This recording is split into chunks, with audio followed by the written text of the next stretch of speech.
This is Kite Cutter TV with another presentation. We gotta talk about this. Okay, guys, it seems like lots of people are worried at the moment. I've been worried about Joe Biden's ability to be president of the United States and leader of the free world. Now, according to one poll, a lot of Americans are worried about Joe Biden's ability to do the job. Americans are concerned about President Joe Biden's ability to do the job of commander-in-chief as POTUS nears 7 weeks in office without holding a solo conference with the media.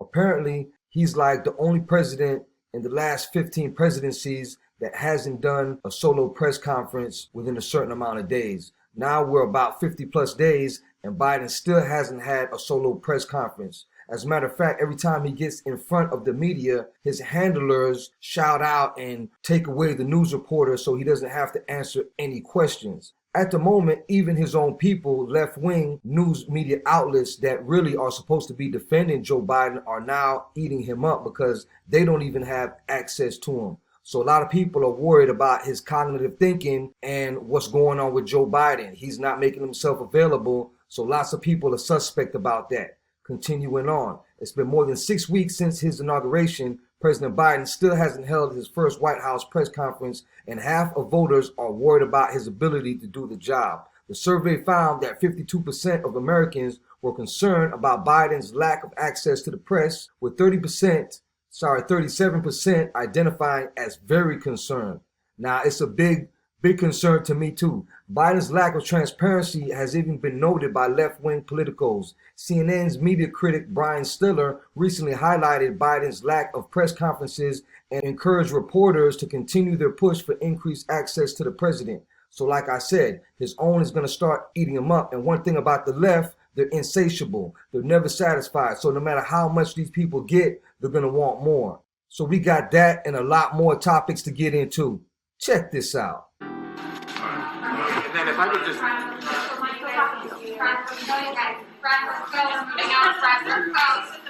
Let's go, you guys. Come on, press. We're going to move out. Let's go, press. Let's go. Come on, press. Let's go. Come on, let's go. Crisis at the border. Thank you. Let's go, you guys. Come on. Come on, let's go. That was aides to President Joe Biden there, hurrying the press corps away as they shouted questions at an unresponsive commander-in-chief in Washington. The incident occurred towards the end of the visit by Biden to W.S. Jenks & Son, which is a hardware store in the nation's capital that benefited from his temporary extension of the Paycheck Protection Program for smaller businesses. After watching Biden interact with store owners and employees for about 10 minutes, reporters began shouting a series of questions at him to no avail. And his team were very quick to respond to the sudden pressure on the president. They started yelling, "Come on, press, you gotta go," as the reporters were quickly removed from the scene. Biden appeared quite puzzled as questions were shouted at him, including one on the immigration crisis at the southern border. Yesterday marked the 48th day of Biden's presidency and marked something else pretty significant. It also marked the longest a president has gone in recent history without holding a solo press conference. Biden has gone longer than his 15 most recent predecessors without taking questions from the press in the more official forum. Quite different to what we saw with the previous president, Donald Trump, who held his first solo press conference 27 days after taking office. When pressed about the matter at a briefing on Friday, White House Press Secretary Jen Psaki argued that the president was too busy managing the historic crises linked to the COVID-19 pandemic. Joe Biden, I believe he crumbled faster than Democrats thought he was going to crumble under the pressure of the job. And that's even with the heavily protected schedule he's been under. You know, you hardly ever see the guy. If you do, it's very controlled, or once every couple days, or his wife, Dr. Jill, is there holding his hand, piping up, stepping in when she's not even asked a question. I believe Joe Biden is deteriorating faster than Democrats ever imagined, and it's torpedoing their amnesty plans. This is the guy. You know what? Here's Joe. In our building, we have Mary, who's in the garage there, and then we have Cultivate the City, which is an awesome rooftop garden. They exist on our rooftop, but you're not going to be able to see it from here. But if they want to give a wave, I see him. Yeah. And then we also have solar. Jump. We need you. And then if I could just... Press, let's go. We're moving out. Press, let's go. Press, let's go, you guys. Come on, press. We're gonna move out. Let's go. Press. Guys, let's go. Come on, press. Let's go. Come on, let's go. Crisis at the border, sir. Let's go, you guys. Come on. Come on, let's go. Thank you guys. Thanks so much. How's he doing?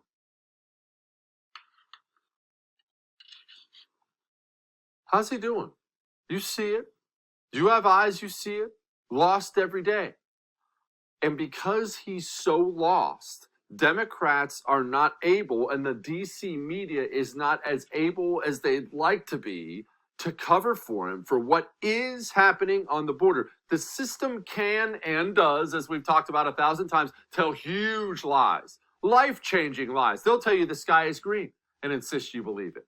However, there's no covering up what's happening on the border. What's happening on the border is because of Democrat open border rhetoric, we are being flooded, overrun by illegal immigrants. And the reason the system can't contain that truth is they have so many illegal immigrants on the border, they're now being pushed into American cities. They're being pushed into Yuma and Brownsville and Chicago and all over the place. Dropped off at Holiday Inns, dropped off at bus stops. They're being flooded. The communities are being flooded, and these people in these communities are saying, what is this? Who are these people? What is going on?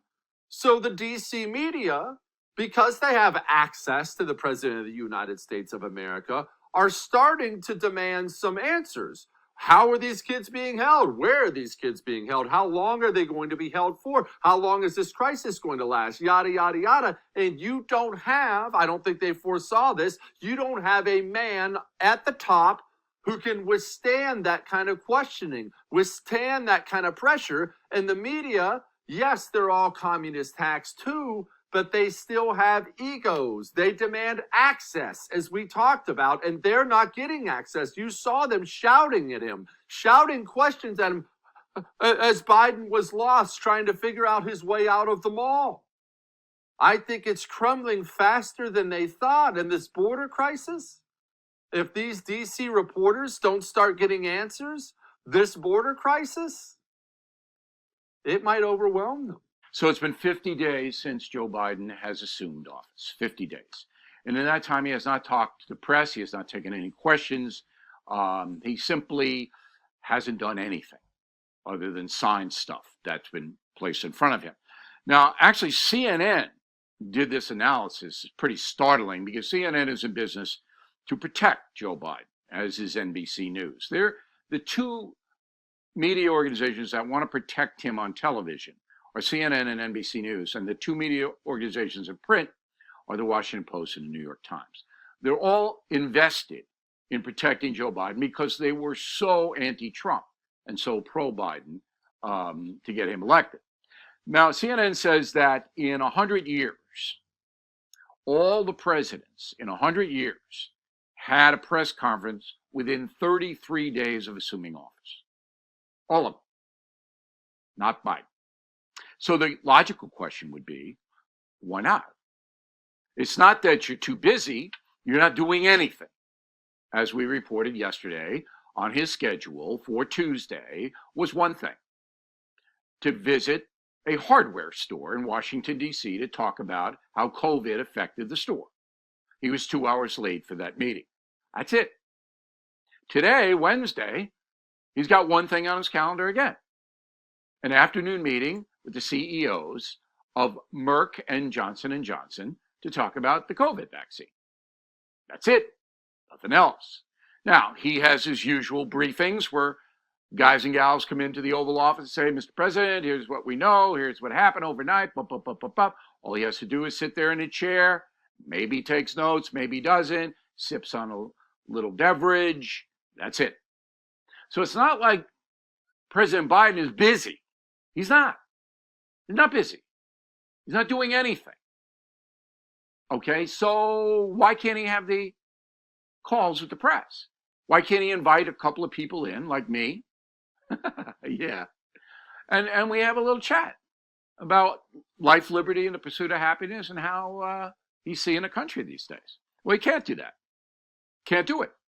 because his staff has no confidence that he could answer any questions. That's exactly what's happening.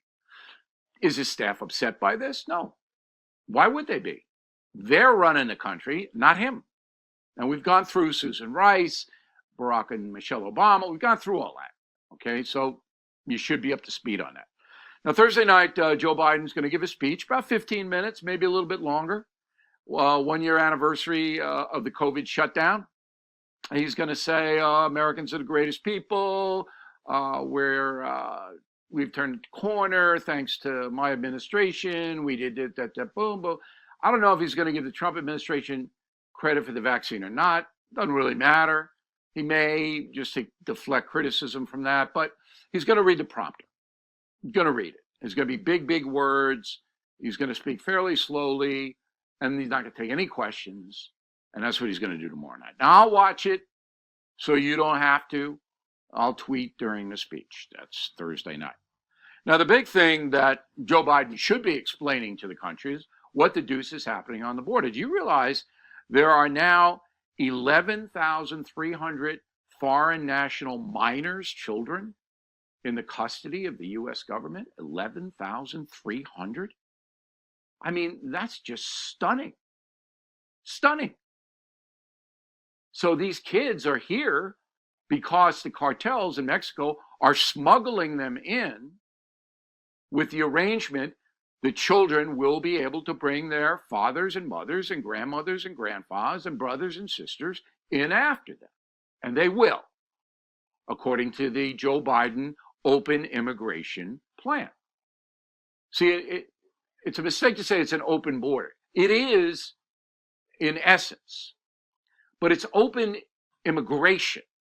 That's what's happening. If you come in here on a visa and overstay, there's nobody going to track you down. In fact, ICE arrests in February down 60% from January. And may God ease the pain in the heart of so many who've lost so many people in this pandemic. Thank you, and we're going to do this. We're going to get it done. Thank you. Mr. President, what do you plan to do with the surplus? What will you do with the surplus? The surplus will, if we have a surplus, we're going to share it with the rest of the world. We've already decided we're going to work with the outfit COVAX. We've committed $4 billion to help get the funding for more vaccines around the world. This is not something that can be stopped by a fence, no matter how high you build a fence or a wall. So we're not going to be ultimately safe until the world is safe. And so we're going to start off making sure Americans are taken care of first, but we're then going to try to help the rest of the world. Thank you. Is there a crisis at the border, sir?